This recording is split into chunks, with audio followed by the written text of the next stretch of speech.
Baik, shalom. Hari ini kita akan menyambung pembahasan kita berfirmanlah Allah. Dan ini adalah bagian yang ketiga.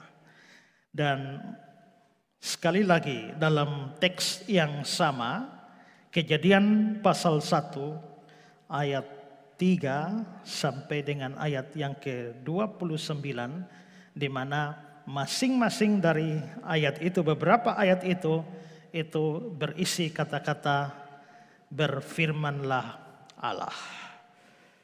Kejadian 1 ayat 3, 6, 9, 11, 14, 20, 24, 26, 29, semua menggunakan kata-kata berfirmanlah Allah. Nah, saya akan kembali menunjukkan kepada kita kronologi pembahasan kita.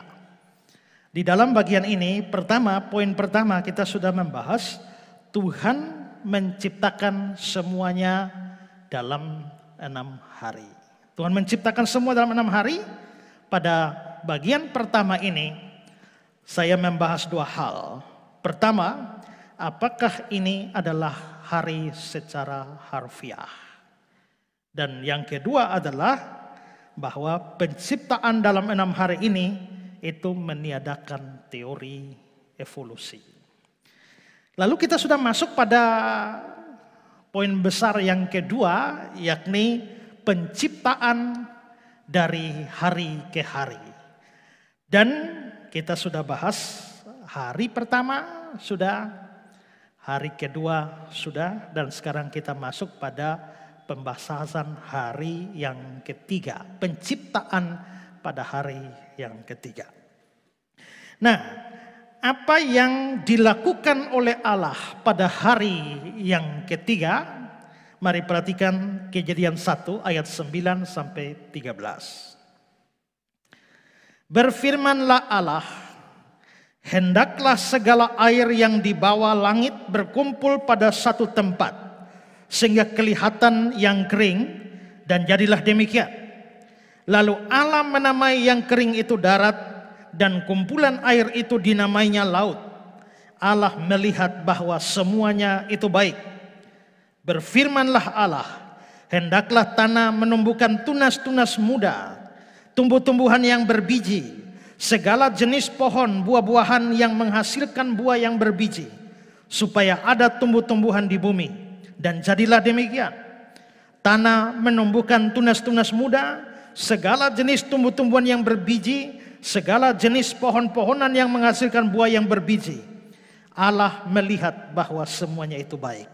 Jadilah petang, jadilah pagi, itulah hari yang ketiga. Nah, dari ayat-ayat ini kita bisa melihat bahwa pada hari yang ketiga Tuhan menciptakan 2 hal. Yang pertama adalah Dia menciptakan lautan dan daratan, dan yang kedua adalah Dia menciptakan tumbuh-tumbuhan di atas muka bumi ini. Dan karena itu pada saat ini saya mau bahas 2 penciptaan yang dilakukan Allah pada hari yang ketiga. Kita bahas satu-satu. Pertama adalah penciptaan lautan dan daratan.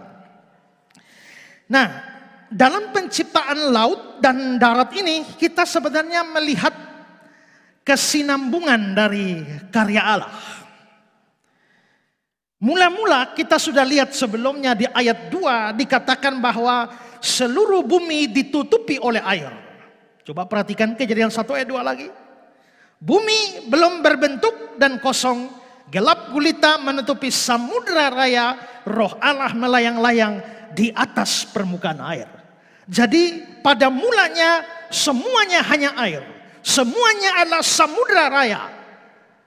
Seluruh muka bumi ini ditutupi dengan air. Maka selanjutnya pada hari yang kedua, karena semuanya air, lalu Allah menaruh cakrawala untuk memisahkan air dari air, sehingga ada air di atas dan ada air di bawah. Itu ayat yang ke-7. Maka Allah menjadikan cakrawala, dan Dia memisahkan air yang ada di bawah cakrawala itu dan air yang ada di atasnya. Jadi sekarang sudah ada dua wilayah air. Air di atas, air di bawah. Dan sekarang pada hari yang ketiga, air yang di bawah itu dikumpulkan lagi. Ayat 9 tadi ya. Hendaklah segala air yang di bawah langit berkumpul pada satu tempat sehingga kelihatan yang kering, dan jadilah demikian. Tadi semua air bagi dua, air di atas, air di bawah. Sekarang air di bawah yang memenuhi seluruh bumi itu sekarang dipisahkan, dikumpulkan pada satu tempat supaya ada tempat kering yang namanya darat itu. Ya, kita bandingkan dengan Mazmur 33 ayat 7. Dia mengumpulkan air laut seperti dalam bendungan. Dia menaruh samudera raya ke dalam wadah. Tadi semuanya menyatu, tapi sekarang semua air di bawah itu ditaruh di dalam satu wadah dan dinamakan laut.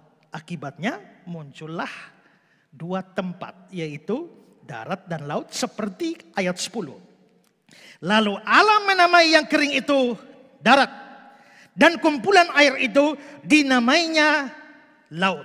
Maka sekarang muncul laut dan darat.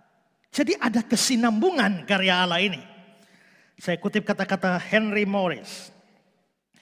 Perairan di bawah cakrawala masih merupakan samudra tak bertepi, di mana mungkin semua elemen material lainnya larut dalam dan atau tersuspensi secara acak. Pada hari ketiga penciptaan, tindakan pembagian ketiga diselesaikan oleh Tuhan. Terang telah dipisahkan dari kegelapan pada hari pertama. Air di atas cakrawala terbagi dengan air di bawah cakrawala pada hari kedua. Dan sekarang daratan kering dan perairan bawah pada hari yang ketiga. Saudara, ada sesuatu yang mungkin perlu dimengerti. Dari ayat 9 dan ayat 10 kita melihat bahwa kelihatannya laut itu cuma satu.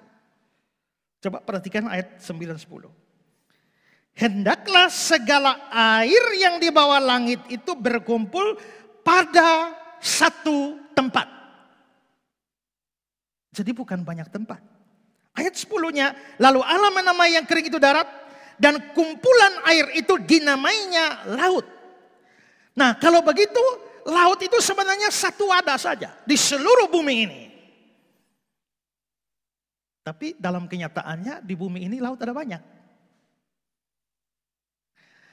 Tapi ada juga yang mengatakan bahwa biarpun laut itu banyak, sebenarnya laut itu berhubungan satu sama lain. Sehingga masih bisa dikatakan juga satu wadah. Saya tidak tahu, tidak melihat atau tidak meneliti apakah memang seluruh laut di muka bumi ini saat ini itu ada hubungan atau tidak. Saling berkaitan atau tidak.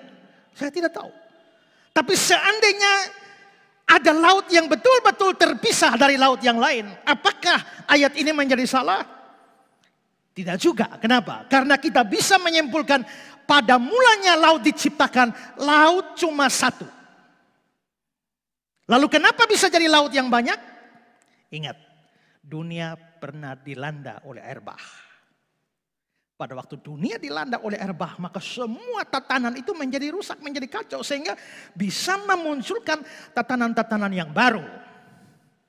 Misalnya saja kita bisa melihat bahwa kalau kita mempelajari kitab Kejadian pasal 2 nanti, bahwa manusia ditempatkan di Taman Eden. Di Taman Eden itu ada satu sungai yang mengalir, lalu ada 4 cabangnya, sungai Tigris, Efrat, Pison, Gihon. Nah, kalau memang di Taman Eden itu ada sungai Tigris, Efrat, kita tinggal gampang cari di mana sungai Tigris, Efrat sekarang. Pison, Gihon tidak ada, Tigris, Efrat masih ada, yaitu di negara Irak. Maka boleh dipastikan Taman Eden itu ada di Irak. Tapi coba cari persis lokasi Taman Eden persis, pasti ada di sekitar Tigris Efrat. Belum tentu. Kenapa? Karena Tigris Efrat, siapa bisa jamin Tigris Efrat sekarang masih sama posisinya dengan Tigris Efrat dulu? Kenapa? Karena air bah. Air bah pernah menutupi seluruh bumi ini, sehingga di kemudian hari kalau air bah surut, maka bisa jadi tatanan sungai-sungai, laut-laut itu menjadi berbeda pada masa pra air bah. Karena itu maka adanya laut yang banyak dan seandainya tidak berhubungan satu sama lain, itu tidak menjadikan Alkitab menjadi salah. Pada awalnya memang seluruh lautan itu adalah satu. Terlepas daripada itu, Tuhan Allah lah yang menciptakan laut dan darat pada hari ketiga ini.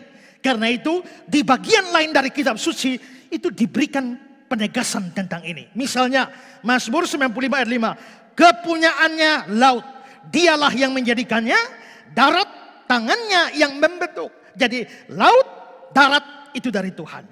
Yunus pasal 1 ayat 9. Aku seorang Ibrani, aku takut akan Allah Tuhan, Allah yang empunya langit, yang telah menjadikan lautan dan daratan.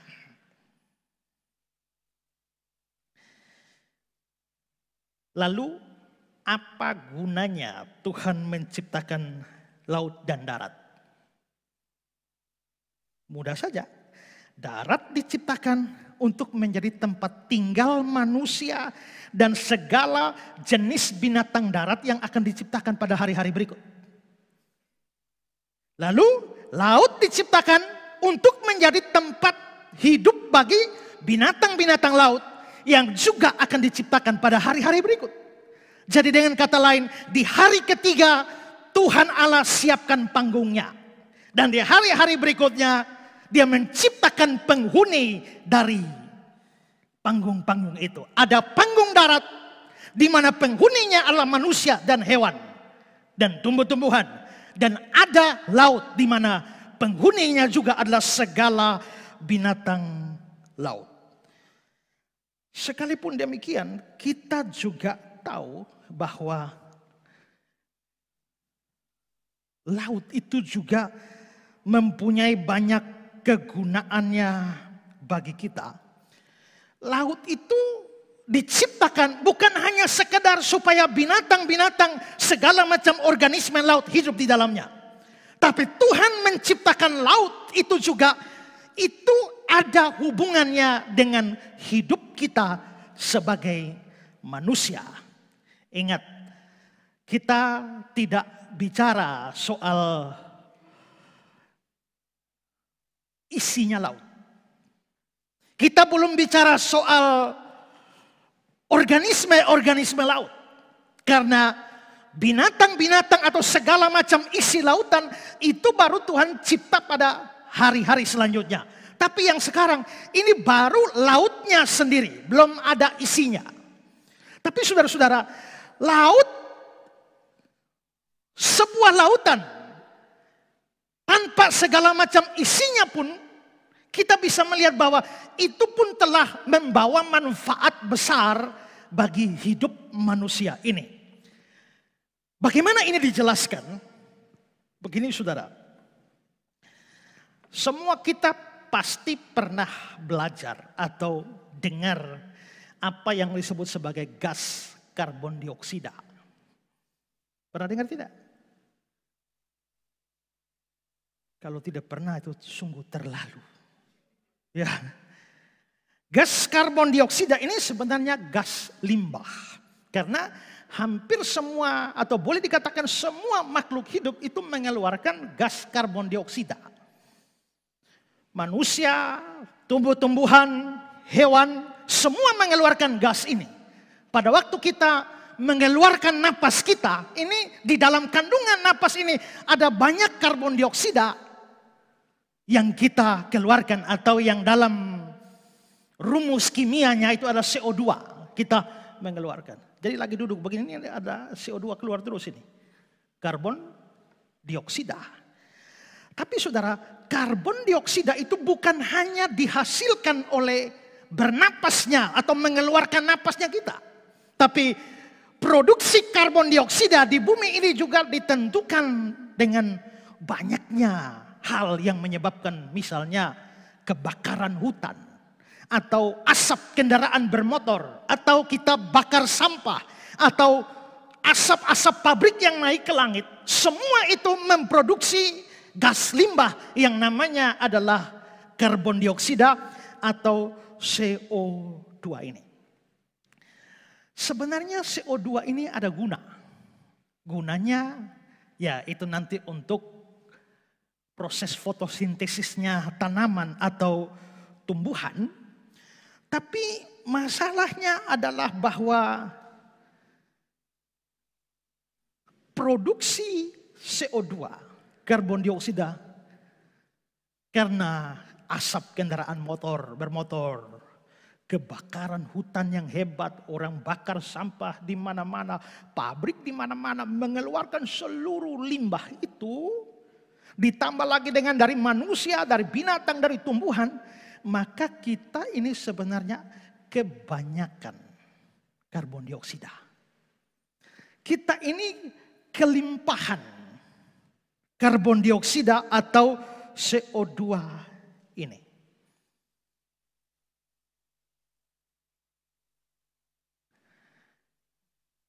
Karbon dioksida sebenarnya berguna untuk pohon, tanaman, untuk proses fotosintesis.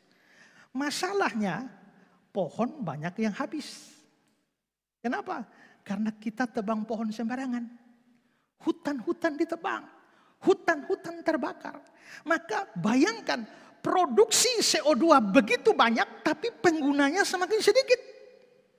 Akibatnya karbon dioksida itu menumpuk secara luar biasa banyaknya.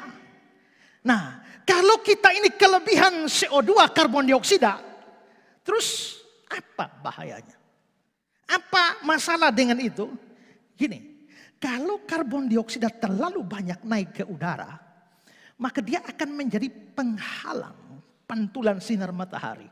Begitu matahari dengan panasnya datang ke bumi, lalu panas dari bumi mau naik kembali, pantulan panas ditahan oleh karbon dioksida.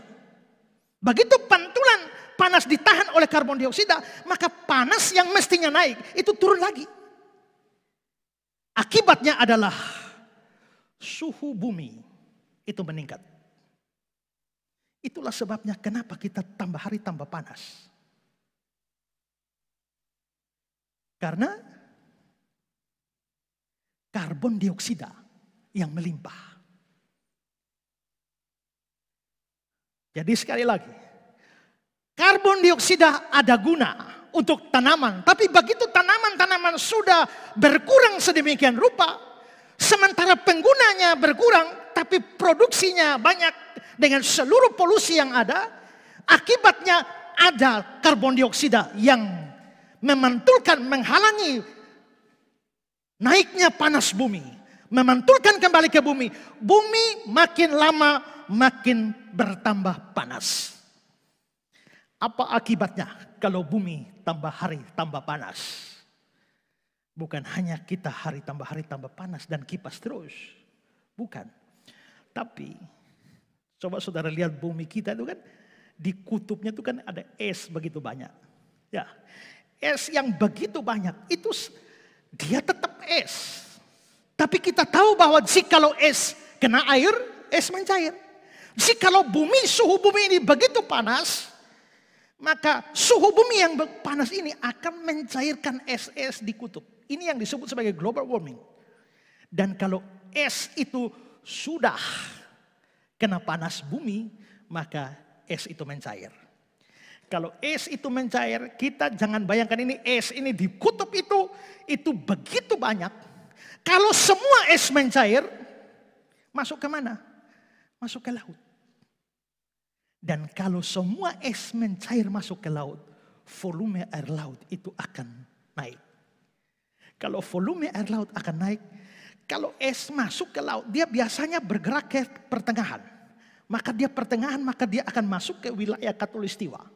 Begitu es masuk wilayah Khatulistiwa dan mencair semua di situ, volume air laut naik, bertambah. Sekarang misalnya air laut hanya di batas itu, begitu semua es mencair, air laut tambah tinggi sekian meter, itu berarti bahwa sebagian tempat itu akan ditutupi oleh air laut.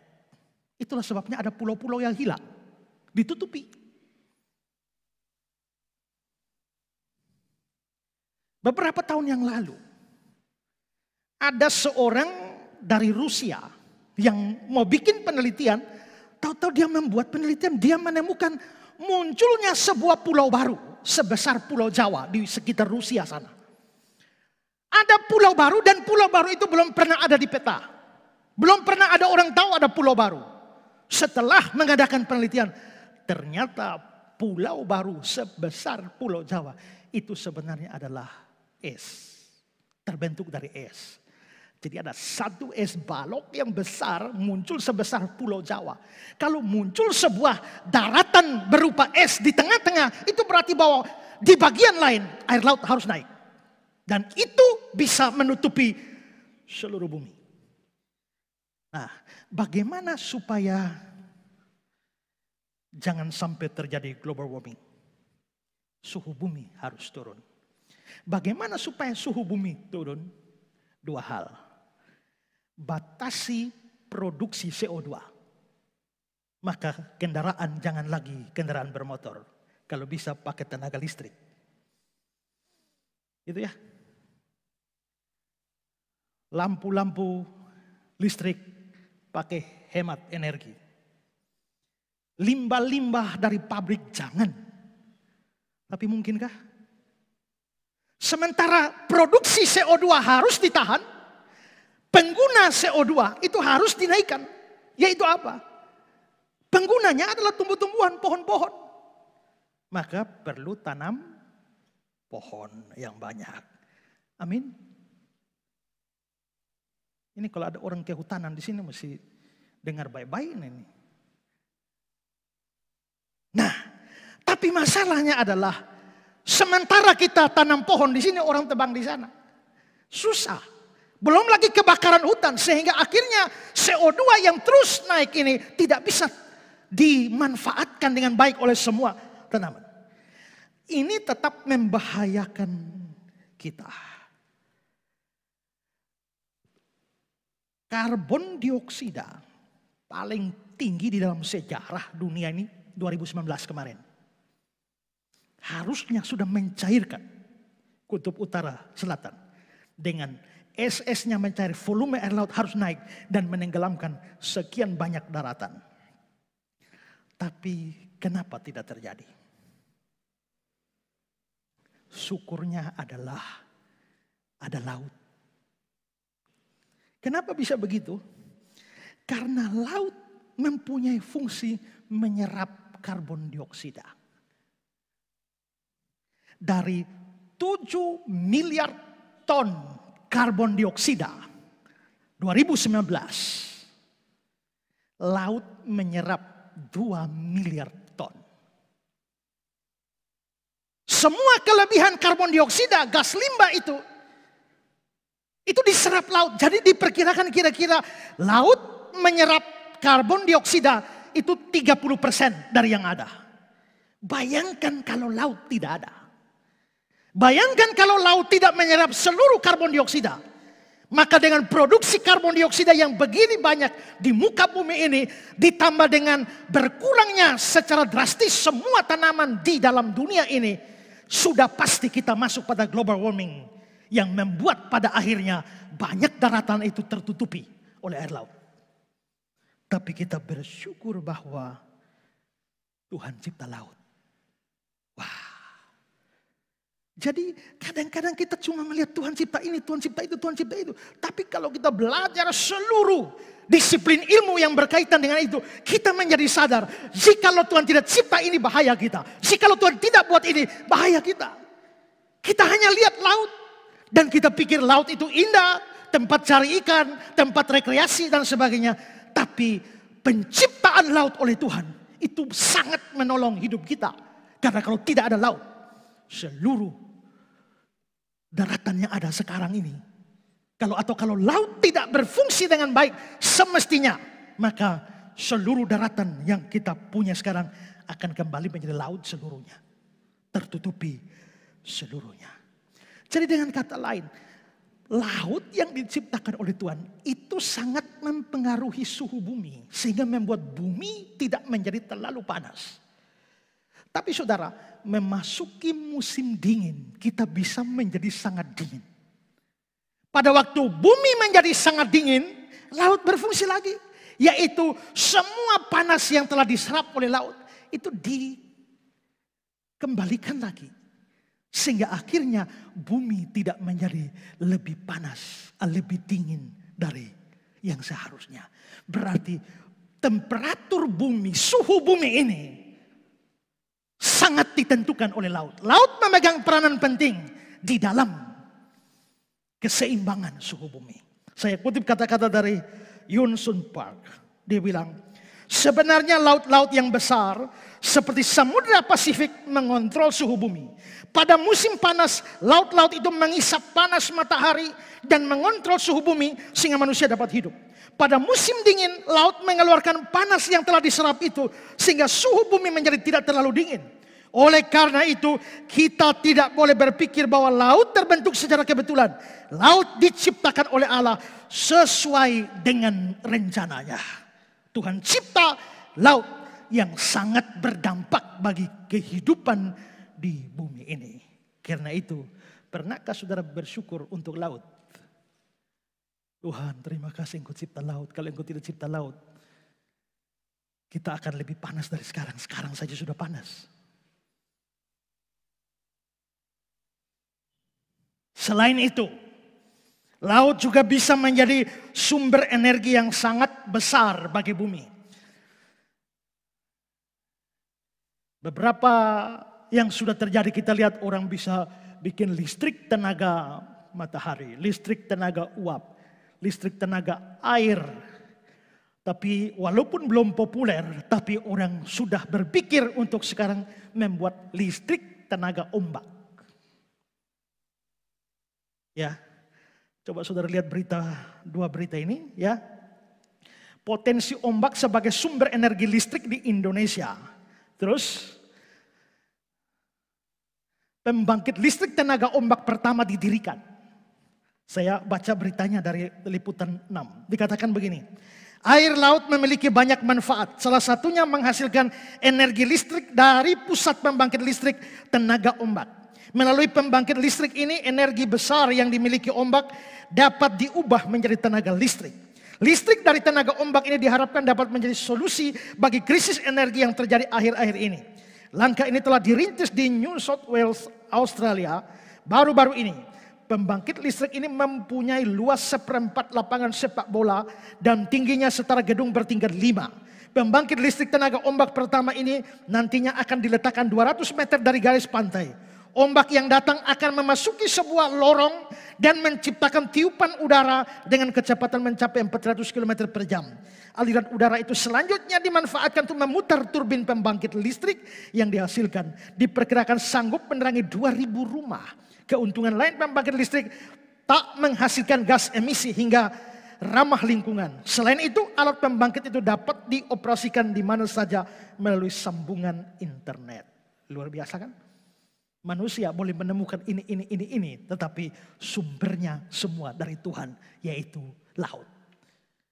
Maka dalam penciptaan laut, seolah-olah kita berpikir bahwa laut seandainya tanpa segala organismenya itu menjadi tidak bermanfaat bagi kita. Tapi setelah melihat semua ini kita sadar Tuhan cipta laut itu sangat bermanfaat dan sangat mempengaruhi hidup kita di bumi ini. Ini hal pertama yang Tuhan cipta di hari ketiga, yaitu penciptaan laut. Sekarang yang kedua.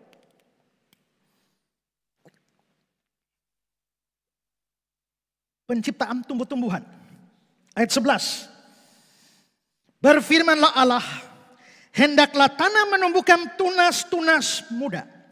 Tumbuh-tumbuhan yang berbiji, segala jenis pohon buah-buah yang menghasilkan buah yang berbiji, supaya ada tumbuh-tumbuhan di bumi, dan jadilah demikian. Sekarang setelah bumi muncul sebagai daratan dan lautan, maka Dia, Tuhan Allah, mengisi daratan dengan segala tumbuh-tumbuhan. Saya mau bahas beberapa hal di sini. Pertama, tumbuh-tumbuhan diciptakan terlebih dahulu dari hewan dan manusia. Hewan dan manusia pada hari-hari selanjutnya. Tapi tumbuh-tumbuhan diberikan lebih dulu. Mengapa? Sederhana saja. supaya menjadi bahan makanan bagi manusia dan hewan. Ayat 29-30 dari Kejadian 1. Berfirmanlah Allah, lihatlah, aku memberikan kepadamu segala tumbuhan yang berbiji di seluruh bumi dan segala pohon-pohon yang buahnya berbiji. Itulah yang akan menjadi makananmu. Tapi kepada segala binatang di bumi dan segala burung di udara, segala yang merayap di bumi yang bernyawa, ku berikan segala tumbuh-tumbuhan hijau menjadi makanannya. Jadilah demikian. Jadi di awal penciptaan, Tuhan kasih makan manusia dan hewan itu adalah tumbuh-tumbuhan. Gak kasih makan CI. RW, tidak. Awalnya manusia tidak diciptakan untuk makan daging. Semua diciptakan sebagai pemakan tumbuh-tumbuhan. Maka karnivora tidak ada. Belakangan nanti baru diizinkan makan daging. Tapi awalnya tidak. Awalnya Tuhan tidak memberikan makhluk hidup yang lain menjadi makanan kita. Tidak. Semua makhluk hidup justru makan tumbuhan. Itulah sebabnya sebelum hewan makan tumbuhan. Sebelum hewan dicipta, tumbuhan dicipta lebih dulu. Manusia juga makan tumbuhan. Sebelum manusia dicipta, Tuhan cipta tumbuhan dulu. Dengan kata lain, penciptaan tumbuh-tumbuhan sebenarnya adalah penyediaan bahan makanan dari Tuhan Allah untuk manusia. Johnson Park, Allah terlebih dahulu menciptakan tumbuh-tumbuhan daripada hewan-hewan. Hal itu rasional. Hewan-hewan mengkonsumsi tumbuh-tumbuhan untuk hidup.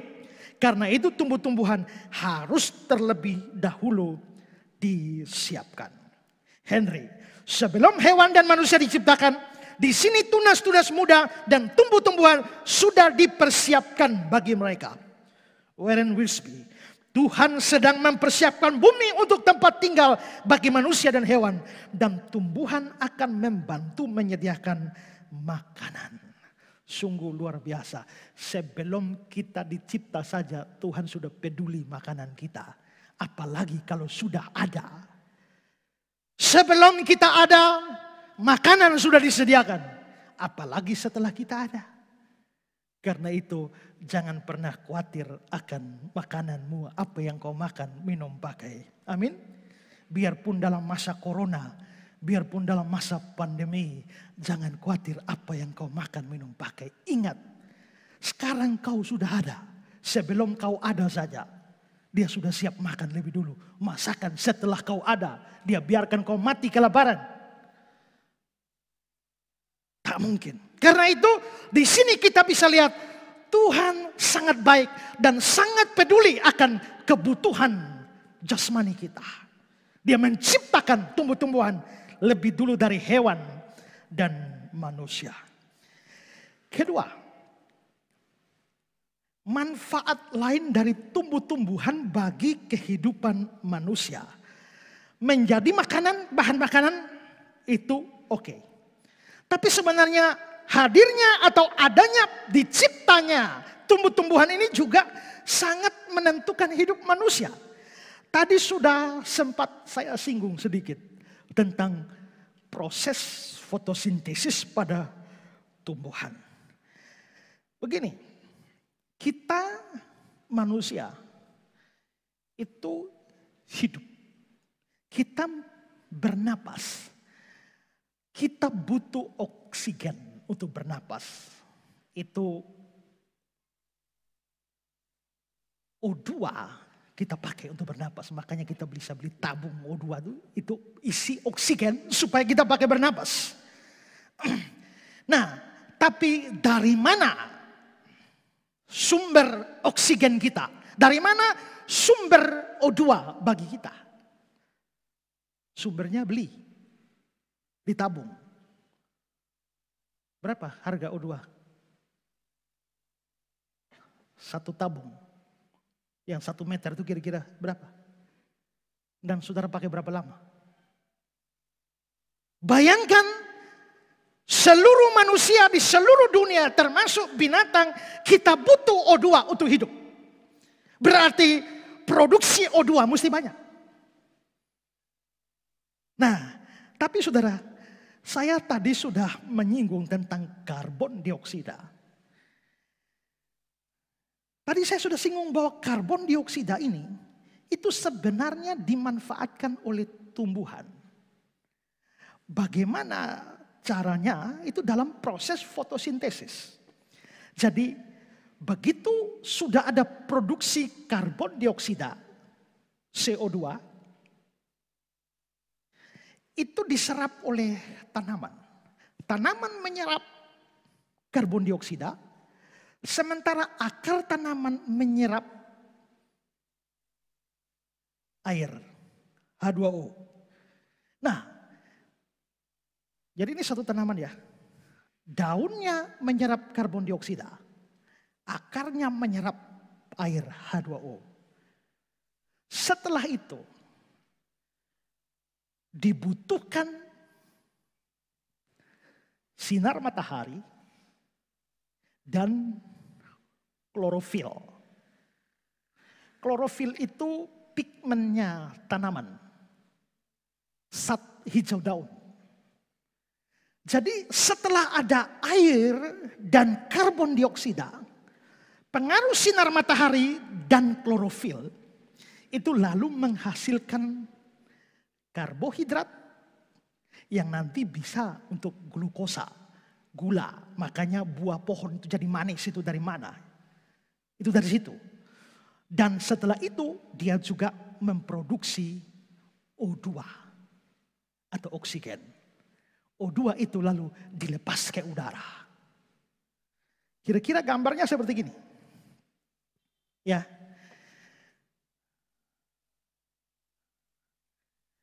Akar tanaman mengambil air. Daun tanaman ini mengambil karbon dioksida. Begitu datang sinar matahari, terjadi proses fotosintesis dengan klorofil, lalu selain dia menghasilkan karbohidrat atau glukosa, juga dia menghasilkan oksigen taruh. Maka banyak pohon semakin banyak produksi O2. Kalau oksigen sudah dikeluarkan, itulah yang kita pakai untuk bernapas. Kalau pohon kurang, produksi O2 kurang, kita napas sesak. Ya kan? Tapi coba saudara pergi ke hutan. Di tengah hutan sudah bisa bernapas dengan bagus. Kenapa? Karena semua tanaman di situ melalui proses fotosintesis, semua memproduksi O2 yang dilepaskan ke udara, saudara bisa bernapas dengan baik. Nah, kalau pohon semua, yang ada pohon-pohon itu ditebang semua, itu berarti kita sedang menebang segala macam tanaman yang dapat membawa O2 bagi kita. Ya. Sekarang saya mau menunjukkan suatu video proses fotosintesis bagi kita. Ini saya khotbah ya, bukan kasih pelajaran ilmu pengetahuan. Ini khotbah. Kenapa? Karena semua ilmu pengetahuan akan berhubungan dengan firman Tuhan. Ya.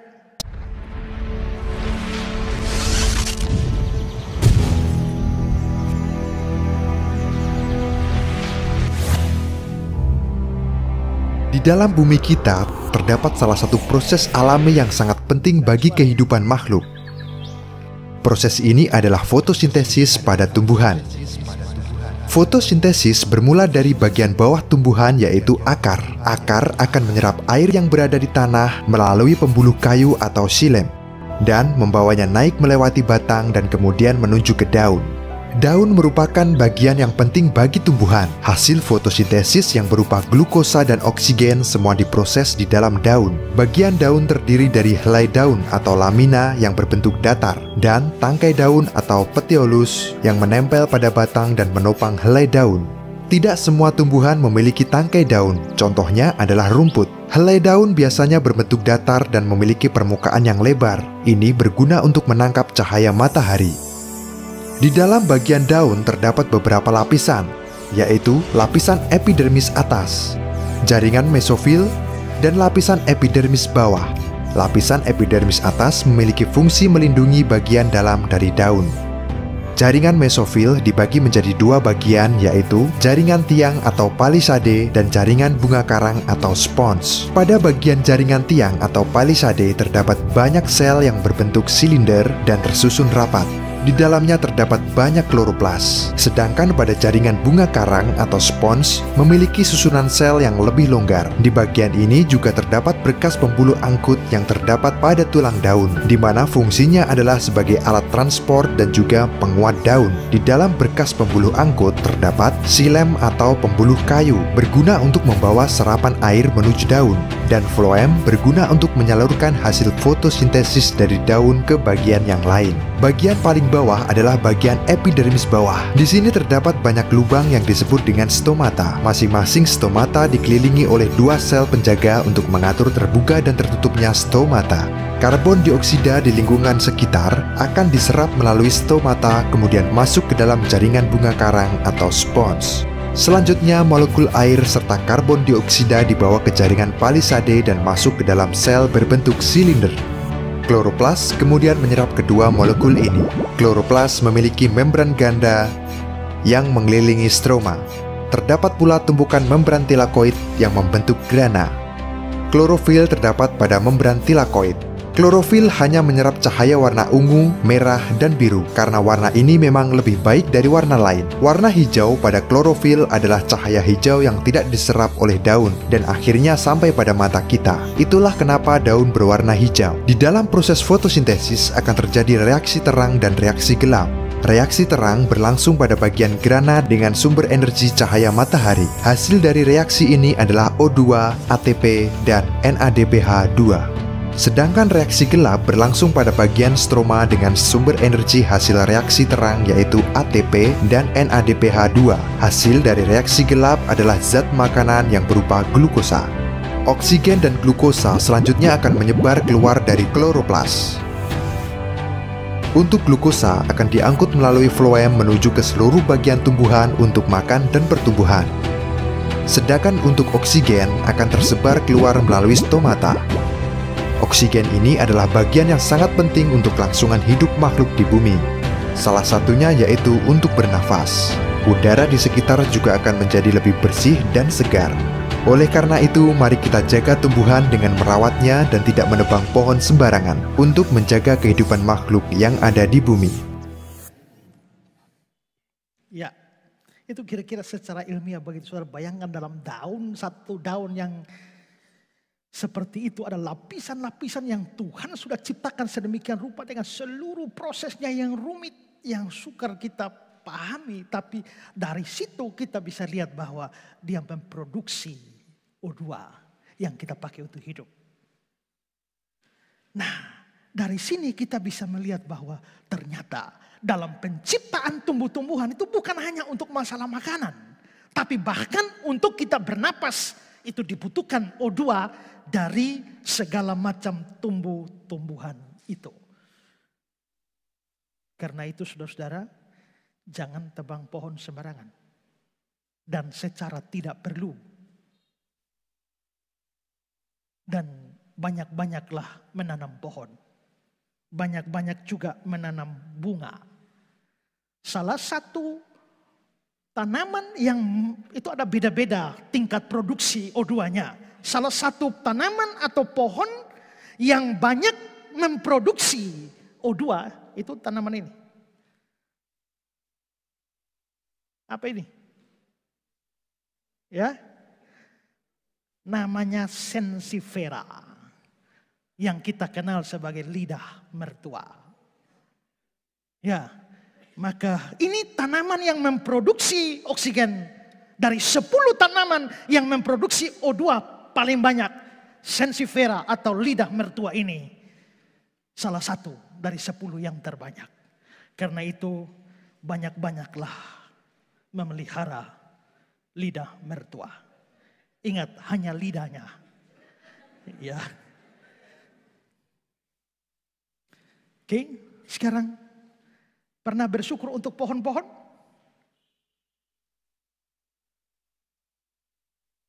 Jarang ya kita bersyukur, terima kasih Tuhan ada pohon kersen di muka gereja. Terima kasih ada pohon ini, pohon itu, tabubuya dan lain sebagainya. Seharusnya kita syukuri, bukan hanya bersyukur ada laut. Bersyukur karena Tuhan cipta tumbuh-tumbuhan ini berguna bagi hidup kita. Saya bilang ini saya tidak kasih pelajaran biologi atau apa. Tapi saudara lihat bahwa setelah semua ini dijelaskan, kita kembali kepada firman, kembali kepada Tuhan. Kita jadi sadar bahwa betapa ajaibnya Tuhan, betapa luar biasanya Tuhan. Bagaimana Tuhan, dalam tanda petik, bagaimana Tuhan bisa berpikir dengan sebuah proses hanya di dalam satu daun, satu lembaran daun, memproduksi begitu banyak O2 untuk seluruh kehidupan kita. Sebenarnya O2 yang diproduksi pohon-pohon, apalagi pohon-pohon makin berkurang, sebenarnya tidak cukup untuk kita. Karena manusia makin banyak, pohon makin sedikit. Ya kan? Pohon ditebang di mana-mana, tunggu dia, kita tanam dia, berapa tahun baru dia besar. Tapi manusia makin banyak. Apalagi kalau punya anak 8 sampai 10 gitu. Berarti di sini populasi manusia, kebutuhan O2 makin banyak, produksi O2 itu sedikit. Berarti kita bisa mati, makanya makin lama makin sesak napas. Tapi bersyukurnya Tuhan bisa kasih O2 bukan hanya dari pohon, tumbuh-tumbuhan, dari lain. Dari lain itu dari mana? Nanti pada kali-kali berikut saya jelaskan lagi. Nah, tapi saudara-saudara, jelas di sini Tuhan sangat baik bagi kita dengan penciptaan tumbuh-tumbuhan. Sekarang ketiga, bagaimana bisa ada tumbuh-tumbuhan sebelum ada matahari? Kan matahari baru dicipta hari 4. Ini hari ketiga. Tuhan sudah ciptakan tumbuh-tumbuhan. Tidak ada matahari. Tadi saya jelaskan bahwa hidupnya tumbuh-tumbuhan itu juga bergantung dari sinar matahari dalam proses fotosintesis. Nah, kalau matahari belum ada, bagaimana tumbuh-tumbuhan bisa berfotosintesis? Fotosintesis. Foto itu apa?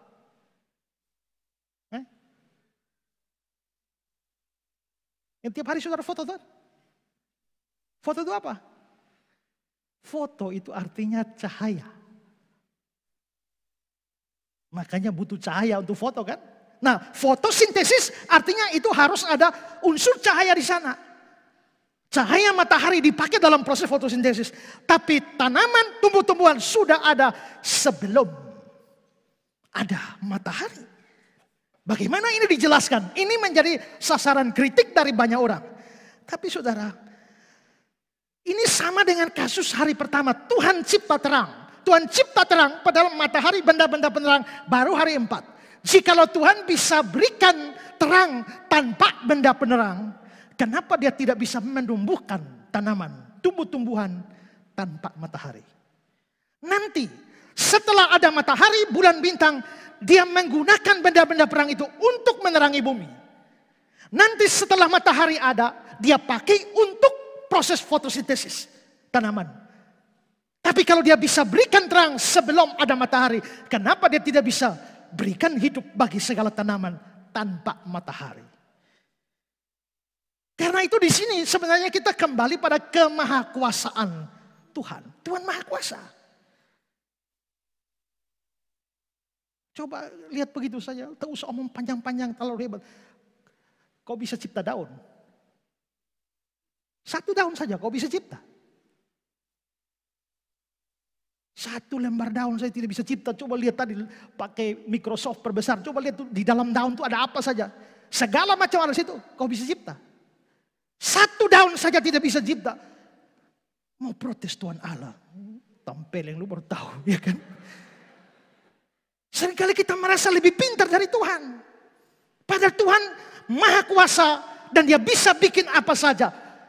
Hanya dengan berfirman semua jadi.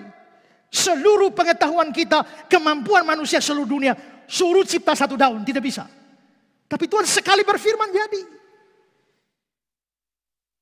Maka Tuhan tentu bisa memberikan hidup kepada segala macam tumbuhan tanaman tanpa matahari, sebelum matahari dicipta. Henry bilang, walaupun buah-buah berharga dari bumi biasanya tumbuh karena pengaruh-pengaruh matahari dan bulan. Namun di sini kita mendapati bumi menghasilkan buah yang amat berlimpah.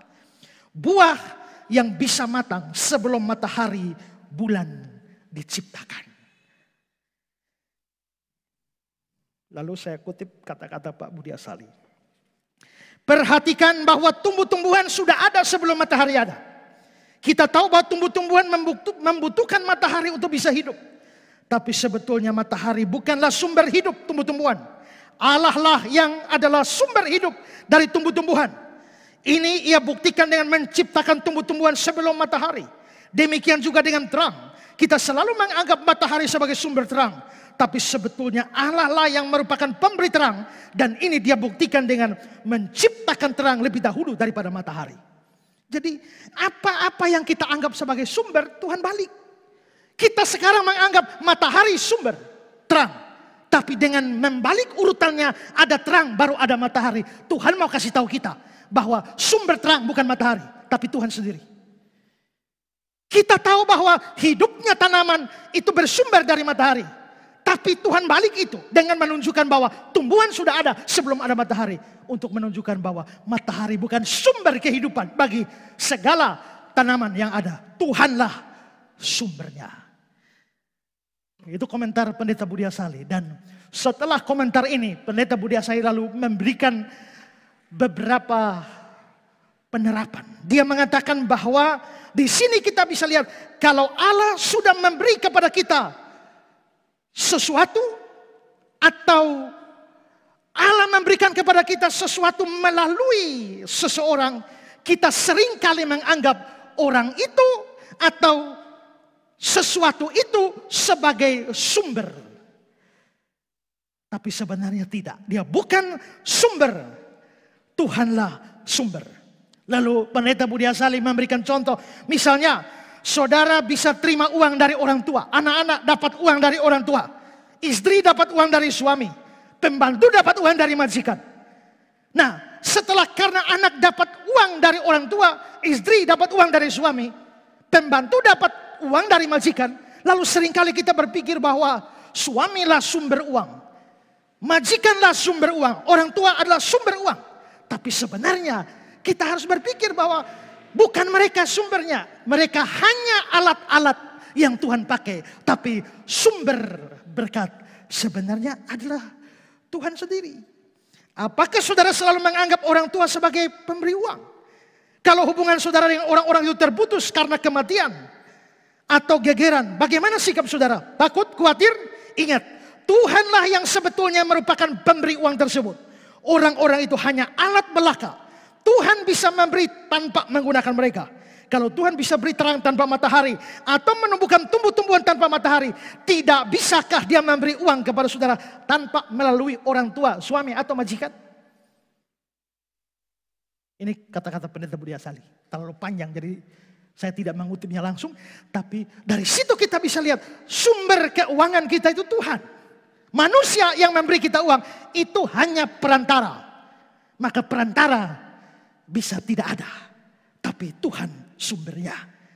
Saudara biasanya disembuhkan dari penyakit oleh obat atau oleh dokter tertentu.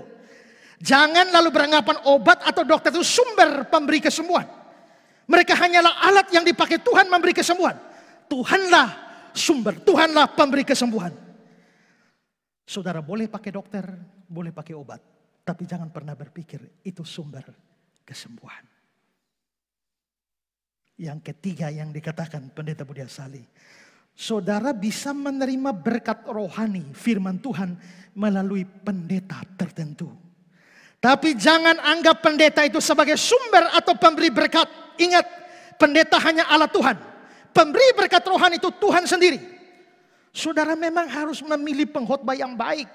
Karena sekalipun Tuhan bisa beri berkat firman-Nya melalui pengkhotbah jelek atau yang sesat sekalipun, dia tidak biasanya melakukan itu. Tapi janganlah saudara berharap dari atau kepada pengkhotbahnya, berharaplah kepada Tuhan. Sebagus-bagusnya seorang pengkhotbah, dia hamba Tuhan yang hanya penyalur.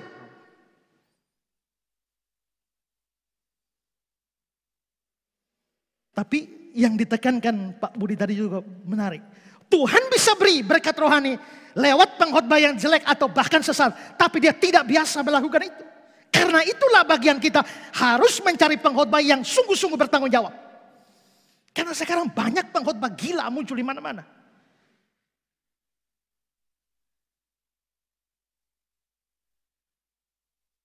Satu pengkhotbah muncul lagi. Kita semua harus menunggu sesaat lamanya maka karantina. Satu pendeta lagi bilang bahwa bulan ini adalah bulan raja ada di ladang. Jadi kita harus keluar. Yang satu bilang kita harus diam. Yang satu bilang harus kita keluar. Saya kadang-kadang emosi lihat pengkhotbah seperti itu. Tapi harus diakui banyak pendeta secara sembarangan. Bicara tanpa firman. Bicara sesuatu yang mengabaikan Alkitab sama sekali. Apakah Tuhan bisa berikan berkat rohani lewat mereka? Kita bicara bisa atau tidak bisa. Tuhan mengendalikan, Tuhan bisa saja. Tapi dia tidak biasa melakukan itu. Dia biasa memberikan berkat rohani melalui hamba-hambanya yang setia beritakan firman. Cari seperti itu. Tapi kalau dapatkan seperti itu, sekali-kali jangan berpikir bahwa pendeta atau pengkhotbah itulah sumber berkat rohani. Tidak. Itu hanya perantara. Tuhanlah sumbernya. Jadi fakta penciptaan tumbuh-tumbuhan terlebih dahulu tanpa matahari harus membuat kita yakini bahwa sumber kehidupan sesungguhnya adalah Tuhan sendiri. Henry bilang bahwa walaupun Allah biasanya memanfaatkan perantaraan penyebab-penyebab sekunder sesuai hakikat mereka, namun dia tidak memerlukan mereka ataupun terikat pada mereka. Maksudnya, walaupun Allah biasanya memanfaatkan perantaraan penyebab-penyebab sekunder, misalnya untuk menerangi bumi itu Tuhan, tapi dia pakai perantara sekunder yaitu matahari.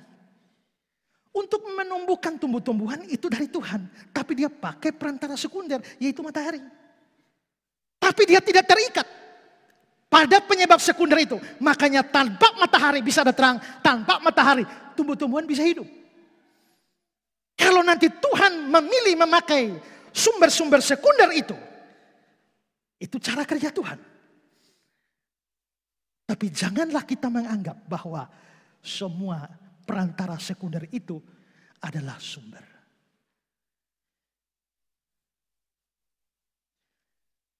Saat kelaparan besar, krisis melanda Israel karena Ahab raja yang jahat ditambah istrinya juga jahat Isabel. Itu menyembah berhala. Tuhan menghukum dengan cara melalui Elia memberikan kekeringan. Hujan tidak turun sampai kapan Elia bicara baru hujan turun. Akibatnya terjadi kekeringan, terjadi krisis. Tapi Tuhan tahu memelihara Elia. Sementara krisis besar, Tuhan pelihara Elia pergi ke Sungai Kerit. Di sana kau bisa minum dari air Sungai Kerit. Makannya Tuhan bikin mujizat. Burung gagak bawa roti daging tiap hari.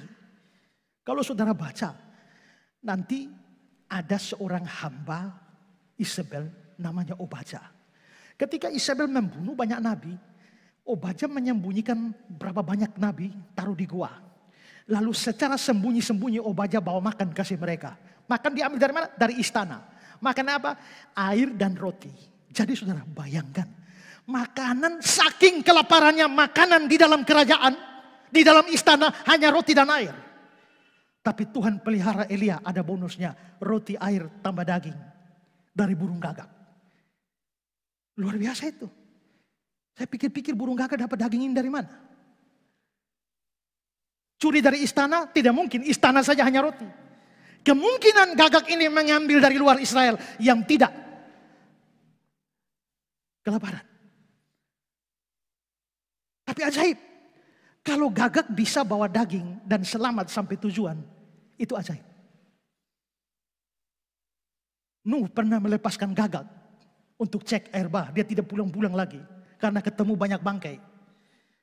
Gagak ini pemakan bangkai. Tapi dia bisa setia bawa roti sampai di situ. Tuhan kalau mau kasih berkat. Itu ajaib. Berkat di ujung mata ini. Kalau Tuhan bilang bukan untukmu lewat dia. Tapi kalau berkatnya ada di Papua. Tapi Tuhan bilang untukmu. Besok dia datang. Amin. Cara Tuhan ajaib.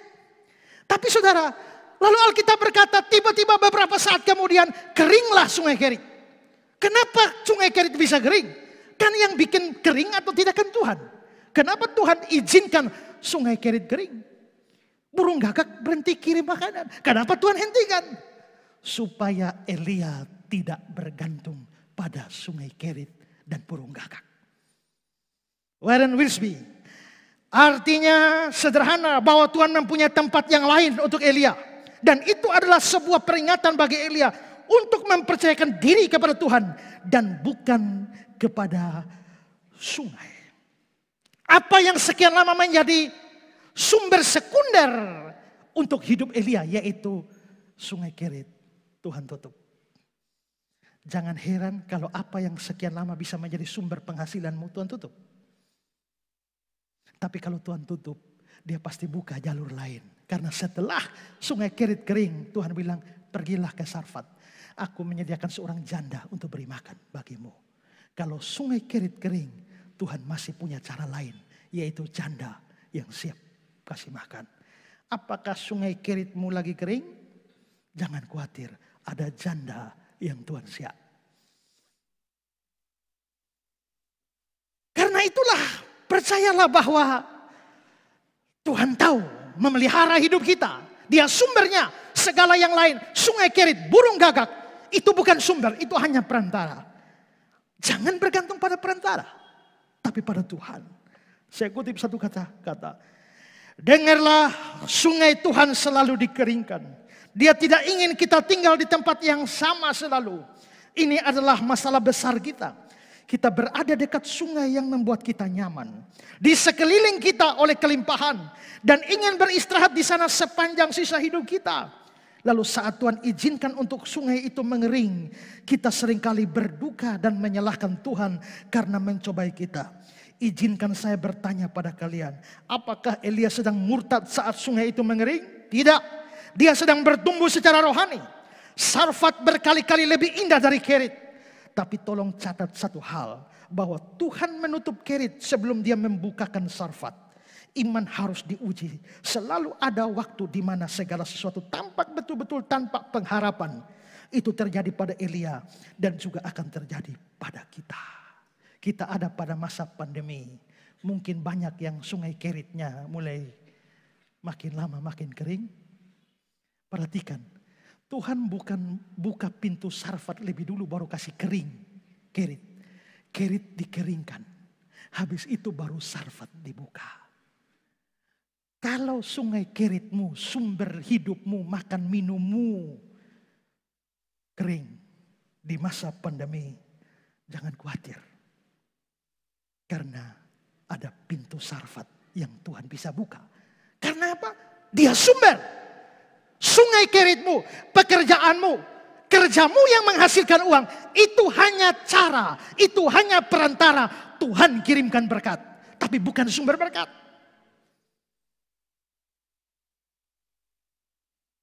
Karena itu bergantunglah pada Tuhan dan bukan pada sumber-sumber sekunder itu. Mazmur 121 ayat 1 dan 2. Aku melayangkan mataku ke gunung-gunung. Dari manakah akan datang pertolonganku? Pertolonganku ialah dari Tuhan yang menjadikan langit dan bumi. Fakta penciptaan matahari belakangan dari tumbuh-tumbuhan menunjukkan Tuhan sumbernya.